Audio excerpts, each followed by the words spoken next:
To this day, is my personal favorite Halo multiplayer map of all time. No question about it. Like, it's the one that any chance I get, I would love to just pick up a controller and play on. Hey everyone, and welcome back to Halo 2 Artifacts. Today, in episode 3, we're talking all about Halo 2's legendary multiplayer maps, which would go on to become some of the most beloved and iconic maps in the history of FPS games. Joining me once again is Max Hoberman. Hey Andy, nice to see you again. It's nice to see you again too, and I'm so excited about this episode. Today we'll be covering design philosophy, map remakes, deep dives on some of our favorites from Halo 2, cut and abandoned maps that didn't make it into the game, and plenty more. And Max, I'd love to jump right into it and start at the very beginning in the initial planning stages for Halo 2 in terms of maps. During that time, as you're starting to think about what you want the Halo 2 map pool to look like, how you want certain maps to play, were there specific things that you wanted to take forward from Halo 1, or anything that you specifically wanted to leave behind? When I first got involved with Halo multiplayer, as we were discussing, I was really focused on the LAN party sort of offline experience. Mm-hmm. You know, we knew there was a big audience for that. Broadband, not everyone had it yet. In fact, we were thinking broadband penetration at launch of the Halo 2 would probably be like sub 50% of the audience. Yeah. You know, and Halo 1 had been so big for LAN parties that we just knew there was going to be a huge audience. So I remember looking at that and saying, okay, we have all these different permutations of people that are playing, right?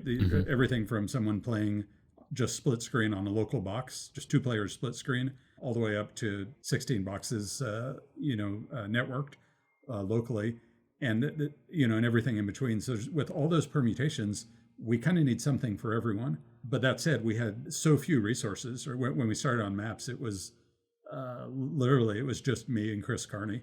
So doing him helping out with design and doing all of the art, and me doing some of the design along with all the other design work I was doing.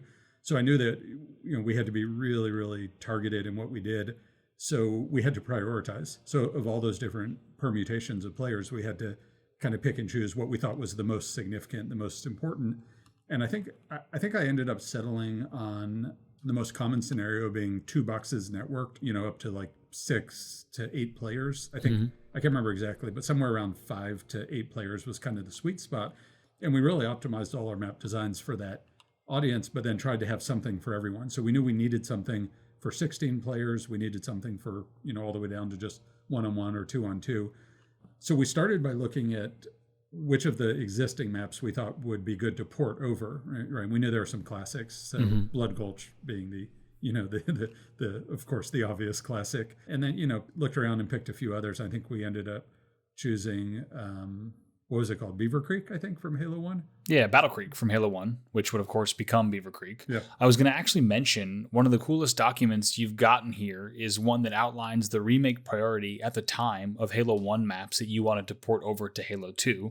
There were 4 maps on that list. Number 1 was Blood Gulch, and number 2 was Battle Creek. Okay, yeah. I don't actually remember what the other 2 were. What were the other 2? So the other 2, they'll quickly come back to you for different reasons. Wizard. Oh, yes. Which was one of yours, of course, Yep. And then also Hang 'em High. And so we kind of have cool stories around all of those remakes, and I guess that's kind of actually a good place to start with Blood Gulch being number 1. Did you guys kind of simply know that you just had to do a Blood Gulch remake just because of the legacy it had already created? Yeah. I mean, Blood Gulch with the integration of vehicles, in the big open sandbox, and the RVB had come out, and just of course. The only reason that we set up a red base here is because they have a blue base over there. And the only reason they have a blue base over there is because we have a red base here. Yeah, that's because we're fighting each other. Everything about it was just so iconic, Halo. That one was a no-brainer. We just knew we had to do it, though we want to improve it a little bit too. And then everything else was a little bit more questionable. But some of the reason that I chose those specific remakes is because I was trying to check certain boxes. Right, like Wizard was an attempt to find a map that I thought was really solid for a very small number of people, for instance.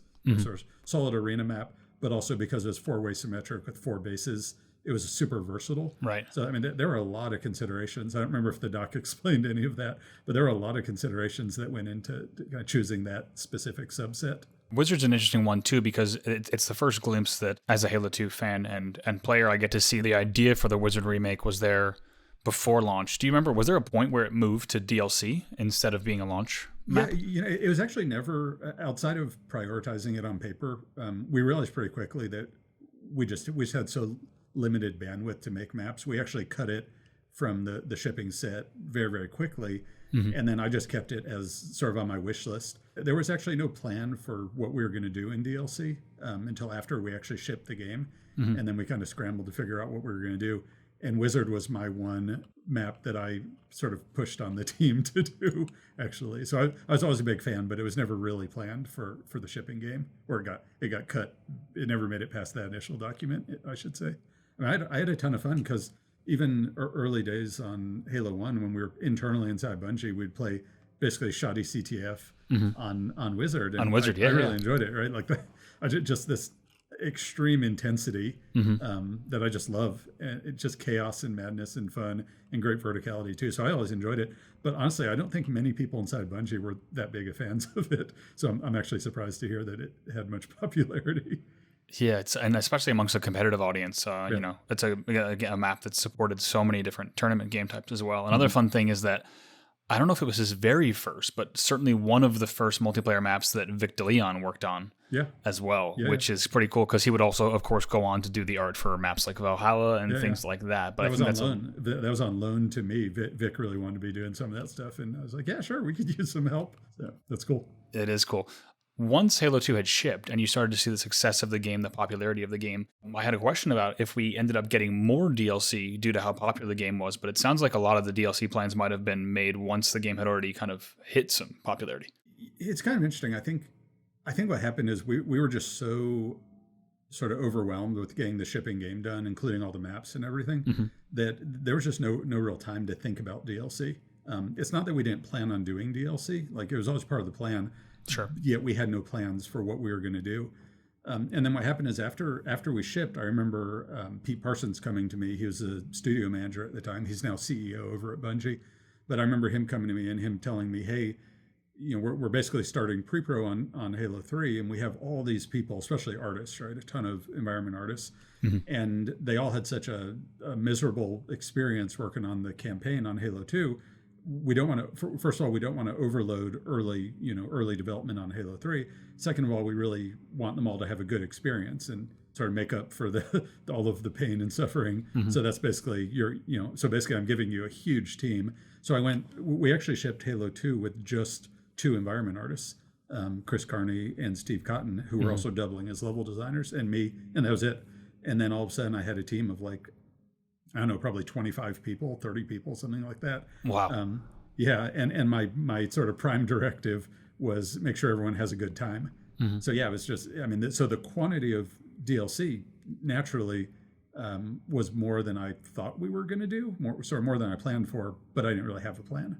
If we look at early Halo 2 map plans, which we'll highlight in a few of the maps that we talk about, there's kind of some interesting things. For example, in late 2002, there are still sections about the ladders and lifts and ladder climb animations for both the Master Chief and Elite, and even the idea of an action button, press A to use the ladder.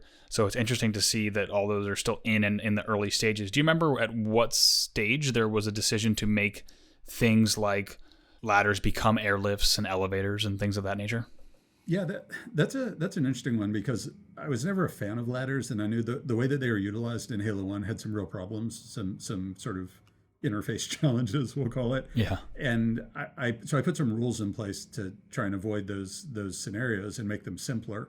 But I still wasn't a huge fan. So we actually had ladders early on. I'm trying to remember. I think in the very, very earliest version of Lockout, when you would drop down where they ended up being a lift, there was actually originally a ladder to get back up. And also, I remember ladders in the original sketches that you've shown me to get to the top of the battle rifle tower. Yeah. There were ladders in the back as well. Yeah, exactly. So we had them early on, and we got them working, and they were in there, and nobody really liked them. And the rules that I put in place, while they were good for interface, they were very limiting in even on Lockout right there, right out the gate, Lockout broke the rule because you couldn't run straight forward up the ladder and then continue moving forward. You had to turn around to get off of it. So it was just clear really early on that while I think the rules were good, it was just a very limited tool. So we existed in that state for some time, and then I was a huge fan of lifts, and eventually, I don't remember why, maybe from bouncing around in Quake or something, but we eventually got lifts going, and I actually had the ability to tune all the settings in the lift. So for me, a lift was not an elevator. From day one, a lift was more fun if you jump on it and it shoots you in the air, right? Right. So as soon as we got lifts in there, we just stripped out all the ladders and we never looked back. It was that simple. I think Carney and I were just totally aligned on that. As soon as we got lifts, they were awesome and they were fun, and we just never looked back. Yeah, and I think it's one of those things where it just like fits so well with the flow of Halo 2, right? It just keeps the flow state going for the action without a doubt. So Max, now let's jump into some specific Halo 2 maps, and I think we have to start with Zanzibar. Yeah. Being the E3 showcase and the first map that you showed off, I think it's hard to overstate just how key Zanzibar was for overall Halo 2 development. Yeah, it's interesting because Zanzibar wasn't part of our original plan when I was, when Chris and I were just doing the small scale multiplayer, when there were, back when Warfare still existed and there was going to be something else. We didn't really have Zanzibar in the mix, and then there was a point in time, it was not that far between that second E3, the first E3, we showed off campaign stuff that's got its own stories, which I was not involved in. And then the second E3 came along, and I remember Pete and Jason, Pete being the studio head at the time, and Jason, the co-founder, kind of creative lead. I remember them coming to me and saying, hey, E3's coming up, is something like maybe 6 weeks out. It really was not that far out. And we made a commitment after the fiasco last year. We made a commitment to the campaign team that they basically didn't need to worry about E3, and they can just focus on shipping the game. And the campaign was having problems at that time. So we'd like to show off multiplayer, and we need you to figure it out. And it's like, okay.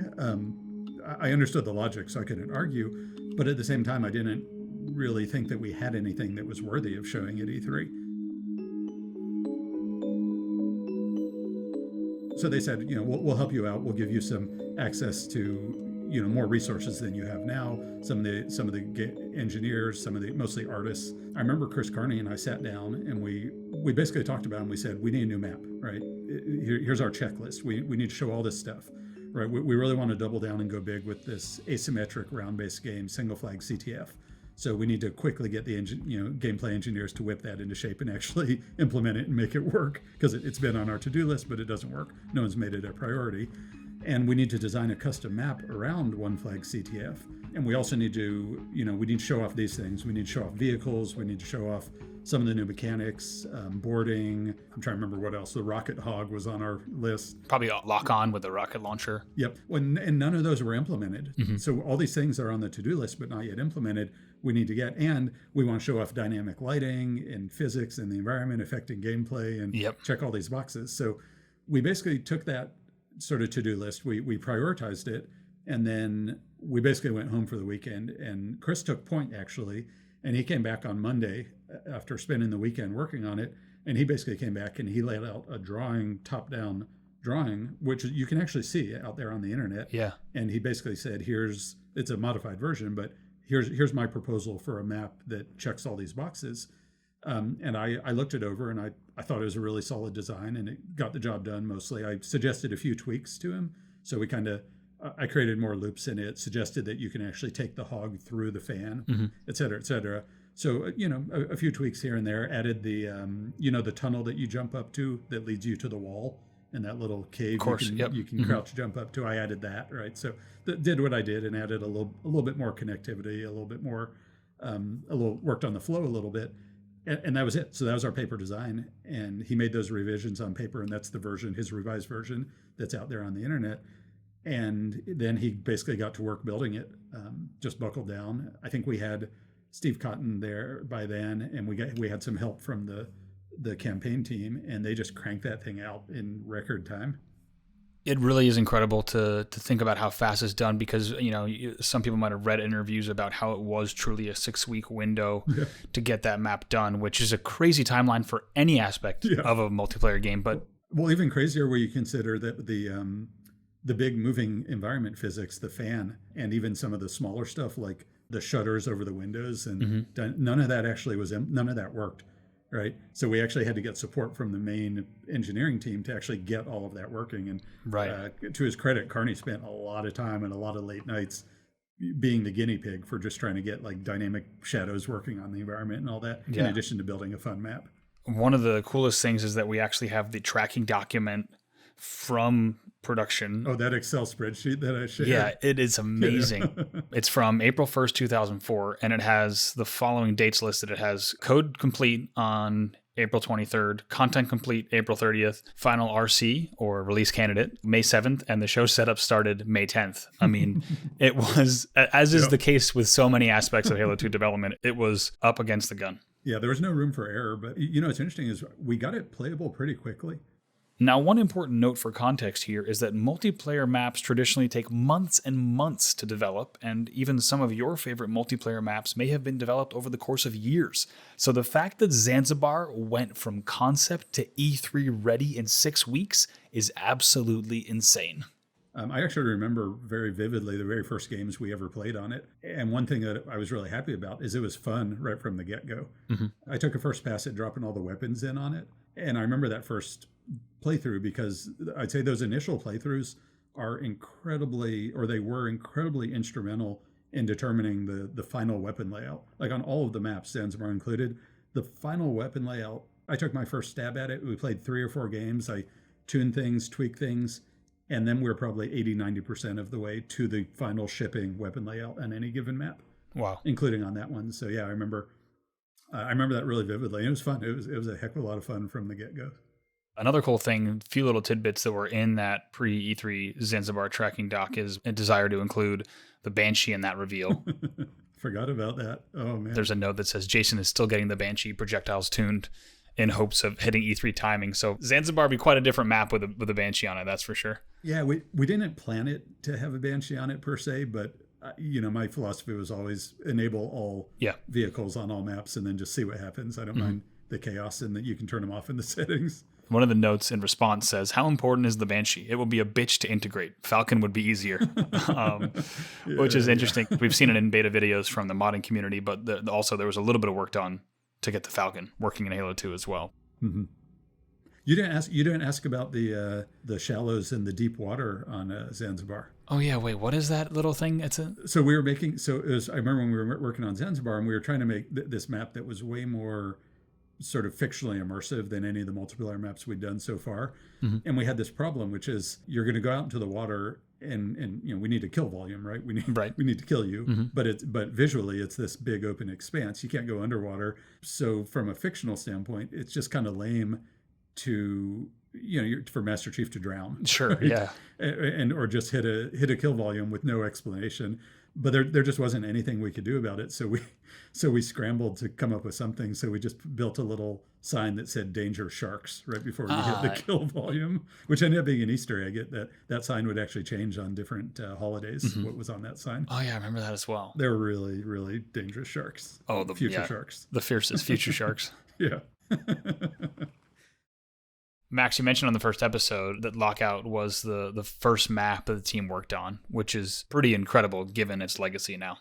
Yeah, I think it'd be interesting someday to get to Chris Carney and ask him his views on Lockout, because Lockout, the initial design, I suspect that he had it in his head, or he had things that he wanted to do following Halo 1. You know, he worked on the multiplayer on Halo 1, and that was the very first map. You know, he and I divvied up the maps, and he took, I think he actually took, we knew we needed a small one-on-one map, and I think he took that, and Lockout's what he came back with. I took it into Photoshop because his paper design was really screenshots of his 3D model. So I took it into Photoshop, and then I actually made like faux 3D walkways and paths and stuff, and suggested some changes to it. And yeah, and that's what we ran with. But he must have had that idea in his head for a long time.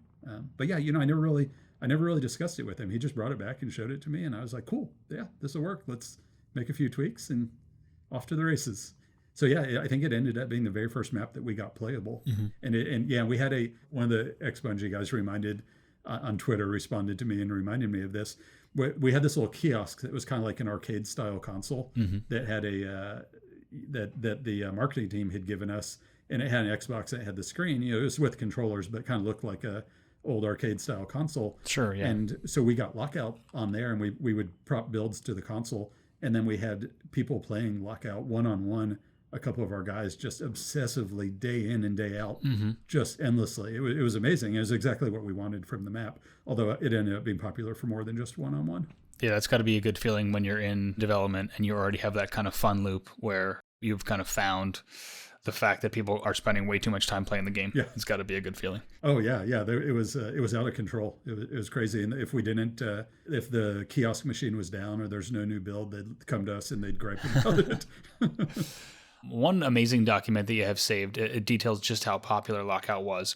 And it's actually an internal Microsoft email that has data from September 2005 through February of 2006, showing that nearly 13 million custom games were played on Lockout, which is a mind-blowing 30% of all custom games played. The next nearest map was Coagulation with 3 million. It speaks to just how popular the map was. Is there anything that when you think back to the map that you think made it such a favorite then, and now why it is still such a legendary map? That's an interesting question. That seems like the type of thing that everyone probably has their own opinion on, and I don't know if my opinion's any more qualified than anyone else's. I mean, personally, I always loved it. I think that in some ways it took some of the things that we were talking about earlier that I loved about Wizard, and it really sort of turned them up to 10. I really liked the close quarters, the sort of arena with the center arena and the sort of peripheral pathing. And I like the multi-layered stuff, and I like the verticality. When you're playing on a map like Lockout, to a certain degree, you're playing sort of, you're playing 3D chess. Yeah.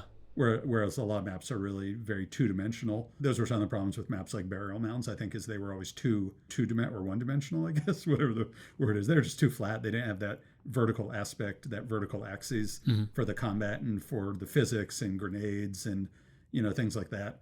So Lockout just ended up being this amazing vertical experience with a lot of subtle movement tricks to it. That it was, it's one of those things that there was a mastery aspect to Lockout, just to moving around Lockout, and just to things like bouncing grenades and things like that, which I'm a huge fan of.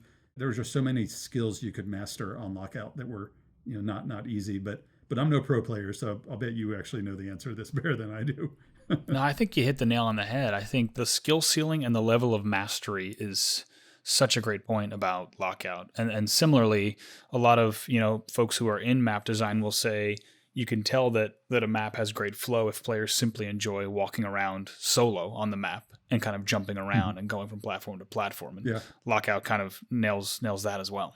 Yeah, it's crazy because, like I said, the original map design, actually, everything got funneled through the center, and you couldn't even get up onto the battle rifle, onto the roof where the battle rifle is, and that whole pathway around back and all that, and some of the holes in the floor and a lot of that Swiss cheese aspect didn't exist. But it obviously was a solid foundation to build on and add those elements to, and it worked out really well. To this day, it is my personal favorite Halo multiplayer map of all time, no question about it. Like, it's the one that any chance I get, I would love to just pick up a controller and play on. Yeah, same for me. Absolutely. Same for me, and I think same for probably a lot of listeners as well. Which is weird because it doesn't have vehicles, and I love vehicles in Halo, right? Their vehicles are so iconic in Halo, but with the vehicle maps, you don't really get that three-dimensional nature, and you don't get the mastery of movement and that sort of thing. Yeah, it's true. One of my favorite notes is on one of the Lockout tracking documents. There's an open issue that says, "Bitches are standing in the secret room and smacking teleporting players in the noggin," which is an amazing playtest note, but it also tells us that there was also at one point a portal and a teleporter somewhere on Lockout. Yeah, I remember that. Yeah. So before we added that whole crazy walkway that goes from the bottom of the lift all the way out, like to snipe. Yeah, the elbow. Yeah, and then up to the sniper tower. I was experimenting with adding more creativity to the map, and the easy thing to do without requiring any help from anyone was just to drop a teleporter in there. Right. Probably into bottom green, right? Yeah, exactly. That's exactly right. Like the shotgun, because I figure that's what secret room was in that note. Yeah, exactly. So my first way of adding more connectivity was to drop a teleporter in there. And we played with it, and it worked somewhat, but then eventually Carney decided to replace the teleporter with that crazy walkway. And I think the map was better for it, actually. Certainly, yeah. Hey everyone, we hope you've been enjoying Halo 2 Artifacts so far, and if you have been, please consider rating or leaving a review for the show on your podcast platform of choice. Some people have also been asking about the best way to support the show, and there's no Patreon or PayPal link. Instead, the coolest thing that we can ask you to do is probably just to simply share the show with a friend that you played Halo 2 with back in the day who might enjoy it and maybe also enjoy reminiscing about just how special this game was. Thanks. And next up, we'll talk about another legendary Halo 2 map. Midship is also so interesting, not just because of how loved it is, but also because the paper designs have quite a few notable differences from the final map. But let's talk about where Midship started.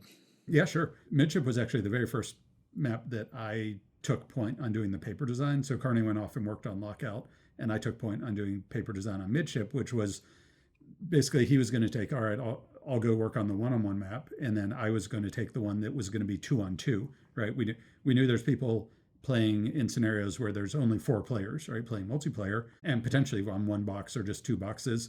And I had it in my head that I really, really wanted even these small groups to experience the fun of capture the flag. So I set about to say, okay, what would it look like if you were to create a 2-on-2 symmetric CTF map? That was kind of my mission when I started on it, because every map had a primary and a secondary game mode. Mm-hmm. And I put a paper design together, and then eventually I showed it to Carney. And I think he was just a much more experienced map designer than I was. So I don't think he was very happy with the paper design, and he gave me some feedback, and I iterated a little bit on it. And eventually the map got handed off to him, and then he kind of took it over from there. And, so it went through a lot more evolution than Lockout did as a result. Mm-hmm. But I feel like the fundamentals are sort of unchanged. The fundamentals are all there, right? With the open pit in the middle, and you can actually see from flag to flag so that the defender can play offense and defense at the same time.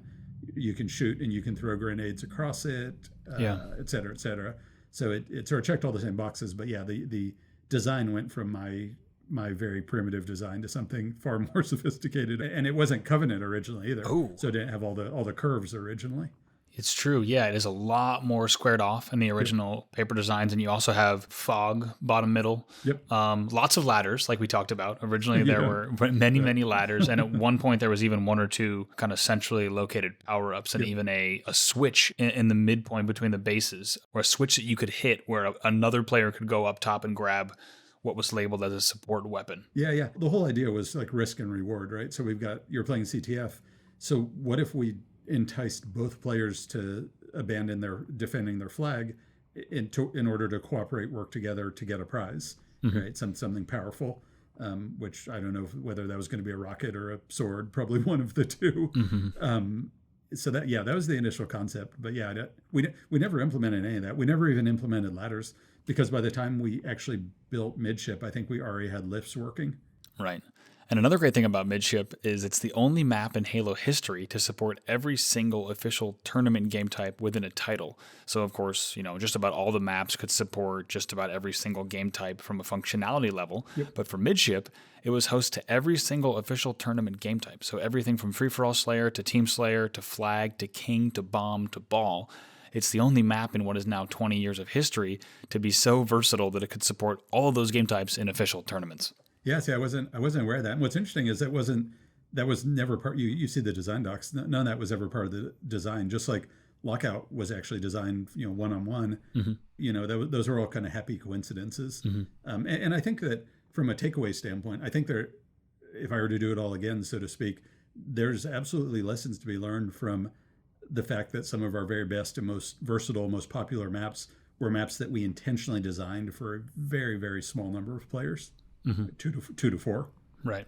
But ended up being far more versatile than that, right? For games and player counts and everything else. Sure, yeah. Okay, I want to get into a few maps that did not make the cut. Okay. The first one is Cyclone, and you've tweeted a picture of this one and also mentioned that it was an exercise to design the absolutely smallest map possible. Do you remember working on the paper designs for Cyclone? Oh, yeah, I remember that very well. That was like a thought exercise, and it was just thinking, what's the smallest map that you could make that would still be fun? And that one, kind of like Midship, where you could see across the gap.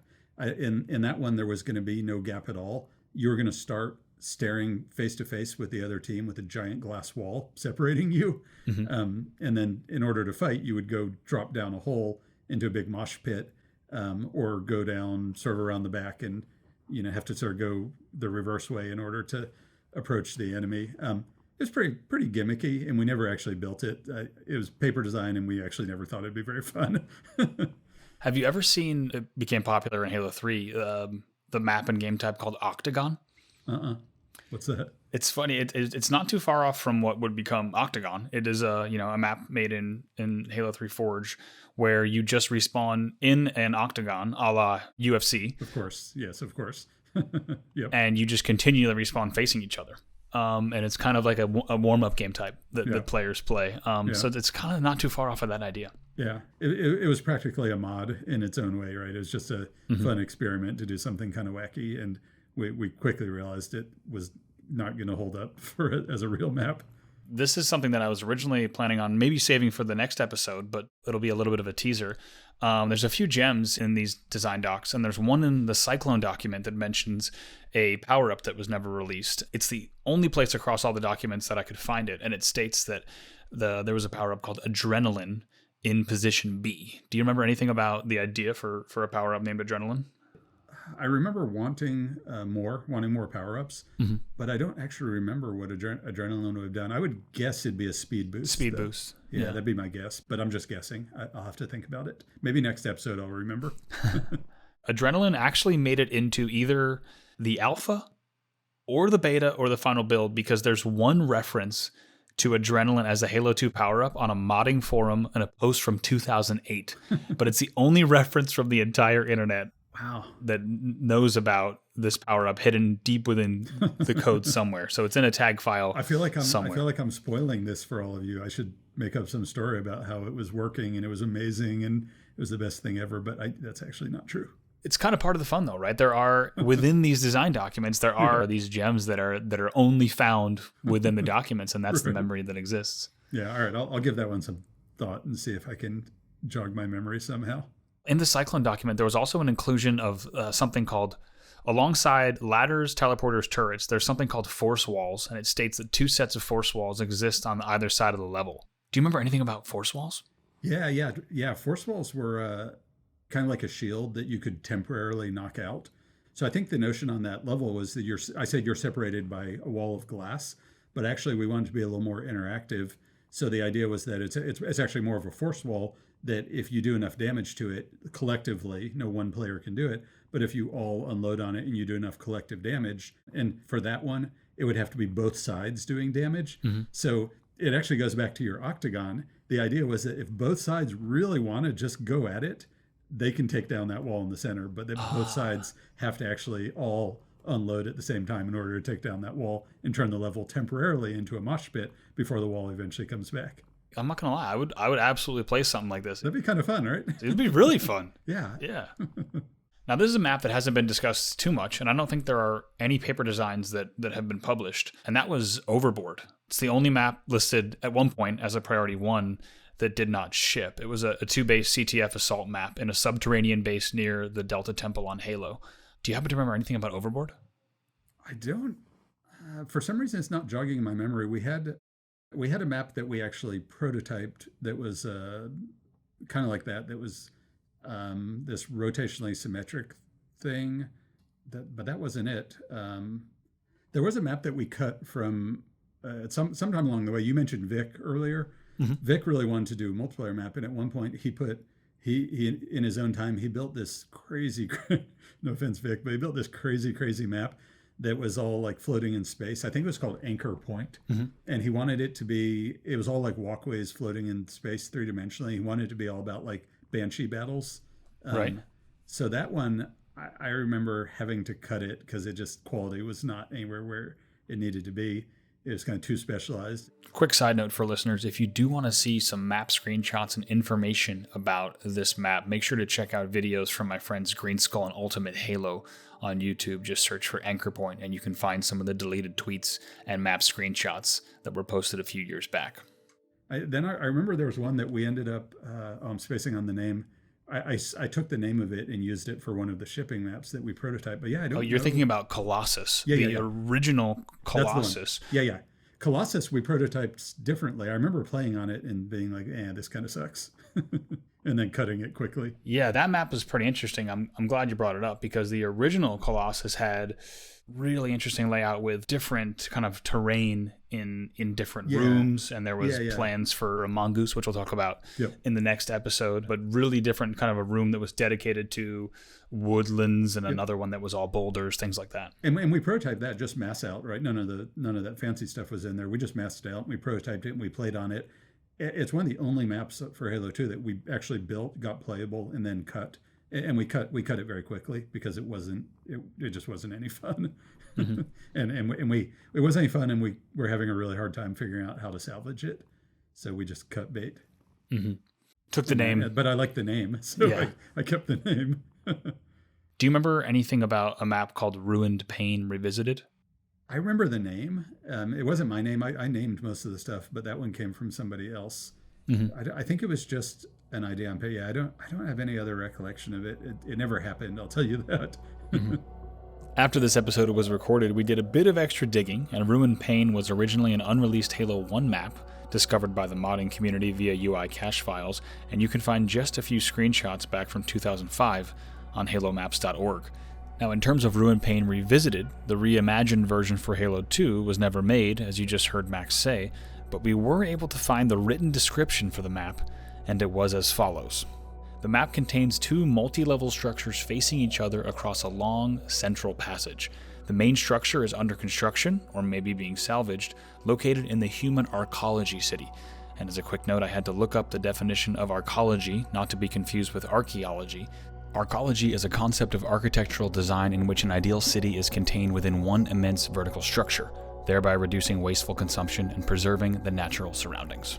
Now, in terms of game types, it was intended for CTF and Assault, up to 8 players, and there's a note that the map was dependent upon the textures and environment objects for the human arcology city to actually be built out. The last save date on that Microsoft Word document is February 3rd, 2003, so we know the map was cut sometime after that date. There are no known screenshots of the map. One of these days, you got to get either Steve Cotton or Chris Carney on and talk to them, because they were focused on maps the whole time, right, all through Halo 2 and mm-hmm. Halo 3, whereas I was split focus on lots of things. Mm-hmm. Max, in talking about all these maps again, do you remember if there were any single map that was particularly tricky to get right in development, more so than the others? Ooh, that's a good question. There were definitely some that felt like they worked and they worked well right out the gate, like we've talked about. There were a couple maps that I do remember being very tricky. One of the very last maps that we built after Zanzibar, we wanted to have another map that was kind of like Zanzibar. Checked a lot of similar boxes, but was very different in terms of design for one flag CTF and big dynamic pieces of the environment that affected gameplay and all that. And that's where we ended up with Headlong. And that was a map that I never felt like it worked well. I felt like it was a constant battle, and I felt like the dynamic element was always more gimmicky than useful. Mm-hmm. I guess maybe you could say the same of the fan on Zanzibar, but it was certainly iconic on Zanzibar, and I think more integrated than the big floating beam was mm-hmm. on Headlong. So yeah, Headlong was tricky. The clock was running out on us also, so I was never entirely happy with how that one turned out. But yeah, I mean there were others also. I remember Ascension just being incredibly difficult. The Banshee was always overpowered on that map, and snipers trying to counter snipers was just perpetually difficult, and I was just never happy with where we landed. I never felt like we really finished the map, honestly. We just kind of ran out of time. Mm-hmm. I'm sure there were others. I would say more of the maps had struggles than didn't. Sure. And as players, we never know all that goes into. But you feel the things that I'm not happy with still come out, right? When you mentioned sniping and counter sniping on Ascension, I was thinking to myself, I still deal with that every week. Exactly. Yeah. I still have to fight against snipers peeking their face over. It's not like everything we shipped we thought was perfect, right? Mm-hmm. I mean, you did the best you can in the time you're given. Well, you guys did a pretty good job. Thank you. Lastly, before we close, I do want to mention something that was particularly exciting for me to find. In the maps files, there are also 3 images, one of which you've posted, but 2 of which you have not, for a 3-story Lockout midship hybrid, which sounds like, to me, kind of one of the greatest marriages of maps that I can possibly imagine. Do you remember when this idea came about? Yeah, I'm trying to remember whether that was during Halo 2 or whether that was an idea for Halo 3. I don't actually remember when I did it, but yeah, that was that was like a thought experiment, kind of like we were talking about earlier. And it really was just, hey, we have these 2 maps, and they're really fun. Some of our best work products, so to speak, and we want more like them, but we want things that are unique. So one way to get something unique is to do a mashup, right? So what would it look like? I did it in Illustrator, I remember. Mm-hmm. What would it look like if you were to mash up those 2 maps? Someone actually made that. Someone out there in the modding community actually took that. I did see design and made the map. And I watched some video of gameplay on there, and I was like, damn, this is kind of cool. But it also reminds me why I cut bait on the map while it was still in paper design, because it didn't really work. So it might have had potential, but it was certainly not fully realized. Max, I feel like we could spend so much time talking about each and every map in Halo 2, but we've got plenty more to discuss in our next episode, which will highlight a bunch of items from these design documents that didn't quite make it into the final game. We'll see you then. That sounds good. See you then. Episode 3 of Halo 2 Artifacts was written, produced, and edited by me, Andy Bravo Dudinsky. Special thanks go out to Max Hoberman and the entire Halo 2 team at Bungie, and I'd also like to thank Jay Goldberg, Dave Lohmiller, Tahir Hasanjekic, and Sydney Goodman. Music is used under license from Epidemic Sound. Halo is a copyright of the Microsoft Corporation, and Halo 2 Artifacts was created under Microsoft's game content usage rules. It is not endorsed by or affiliated with Microsoft. Thanks for listening.